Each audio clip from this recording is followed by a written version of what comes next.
positive is the best thing you can do.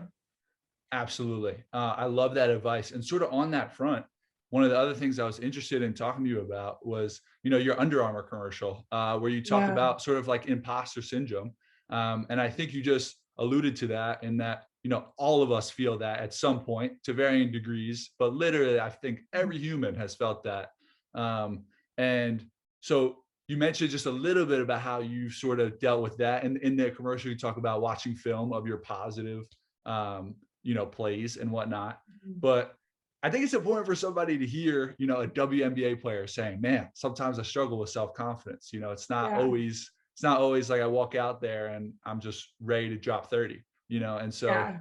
could you just talk a little bit about maybe your journey with that and sort of the mental side of the game? Because I'm super interested Yeah. in that. Yeah, Just love to hear that. absolutely.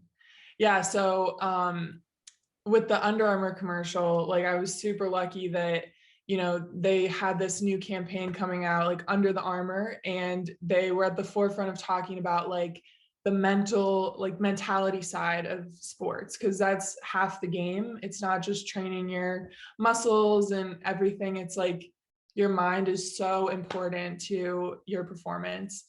And they reached out to me, and I was able to talk about like my experience with, just my mentality and mental health. And Yeah. I shared with them a story from my freshman year of college. And I remember a month into school, my mom came down and visited for the weekend, and it was great. And I was like telling her how much I loved school and I was killing it, whatever, everything a mom wants to hear. Oh yeah. And then like she was dropping me off at the gym for practice, and I just like couldn't get out of the car. I just like broke down into tears. I was like, everyone here is smarter than me. Everyone's better than me at basketball. Like, I don't know how I'm going to do it. Like, why did they recruit me? Like, this is so hard. Like, I just broke down, and I was Wow. like, I don't know if I can do it. And this was like October of like freshman year, but still Yeah. I was like so overwhelmed. And she was like, they recruited you for a reason. Like, calm down. Like, it's going to be okay. Like, my mom gives me the best advice. And so I don't even remember what she said, but she made me get out of the car and go to practice and Shout out to mom. continue. Shout out to mom. Literally the best, literally the best. And, um, you know, after that, like I was able to kind of flip my mentality. I was able to, I still struggled a lot with my confidence throughout my entire career. I'm still working on it, but that moment was really important to me, and realizing like I was able to get through that time and, succeed and thrive at Princeton and have a great career. So I think anyone who's like dealing with that imposter syndrome, like not belonging somewhere, that you're not good enough, that it was an accident that you ended up there. I don't think that's true. I think everything happens for a reason, and you just have to find your place and find your confidence. And, I think basketball really helped me find that for sure. Yeah. And I think first of all, thanks for sharing that. That's incredibly inspiring for real. And I think people who listen will feel the same. But it's important to hear, young hoopers listening to that. That's great also. But anybody in any realm of life, right? For me, like I'm not alone. You're not alone in that. I think it might have been January for me where my mom visited me, and for academics, I was like, Mom, like it was finals period, right? For first semester, I was like, Mom, like I can't do this. Like I might have been crying in the car. I don't even remember, but I was just down and out. And I think it speaks to the idea that like, I don't know. I don't know how you feel about this, but in our culture, I feel like we want to avoid the struggle naturally. Like we want to sort of like get away from that. And it doesn't feel good to be anxious or like worried about if you're over your depth. But and a lot of times it's cliche, but when you really internalize it, like struggling can really form you in a way that just being comfortable can't. So I feel like that's a little inspiration for anybody, whether it's academics or sports, who just feels a little out of their depth. To kind of go forward and see somebody like you succeed.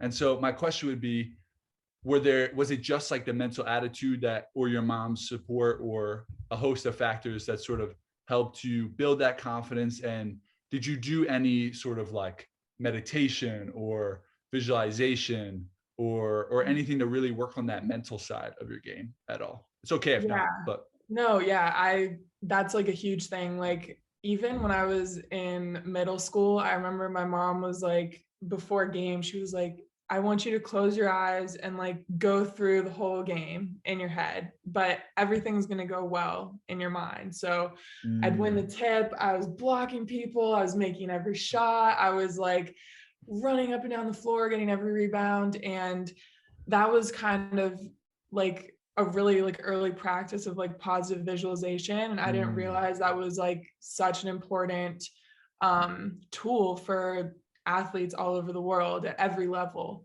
And so I've been doing that for a really long time, and I definitely see the positive effects of that. And then the big one, which I talked about in my Under Armour commercial, is just watching film that is positive. I think as athletes and as people, we tend to criticize ourselves a lot, mm. and we focus on like where we can improve. Like, okay, here's where I'm falling short. I missed this shot. Like, why did that happen? Whatever. And that's all good. And I think we need to see our mistakes to Right. improve, of course. But when that's all you're seeing, then you're forgetting like what you actually do well. And so Mm. I actually have like a highlight reel of my best moments, whatever, like I feel like I'm most confident playing the best, and I can watch those before games, and it gives me a huge confidence boost. And it's like a literal, like it actually happened. I trust it because it's Yes. real, it's film, and I know I can do it because I've done it before. So Mm. it's like your actual like real life highlight reel that you can see the positive visualization in real time, which has been super helpful for me. I love the idea of making it real, right? Because I've even noticed this. I don't know if you have the same experience, but when I try to visualize, my brain kind of automatically might go to a negative, honestly, like Same. even like sort of imagining it going wrong. And I'm like, Mhm. dang, that's not great. It's doing that. It sort Yeah. of takes like an override to really, get me to the positive visualization without any film. But sort of adding Mhm. that film is a great thing. And just going over your accomplishments and your resume every once in a while, right? Is a nice Yeah. thing.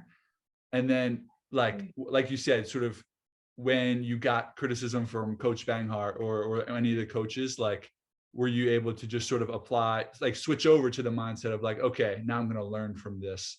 And it's sort of like a waffling back and forth between like building Mhm. yourself up and then learning from that criticism, would you say? Yeah. Because you No, need both. it's a fine line. Like, I think when I was younger, I hated film because I was like, oh, I'm about to miss, like, oh, I'm about to do something stupid. And you're just like sitting in your chair, like cringing. And as I've, played for more years and gotten more experience, like I get more comfortable like watching film where like I know I'm about to make the mistake, Right. because at least I recognize it, and my coach recognizes it, and it's something like I fix later in the game, or I know next game like I can make those changes. Yeah. But yeah, I think it's not internalizing criticism. Like obviously there's no one is going on having a perfect game. LeBron Hmm. James makes a mistake every game. Like you Hmm. can't expect to do everything perfectly. But it's just making sure you remember, the good things you do out there, and the reason like you're on the team and you bring something, to the court. For sure.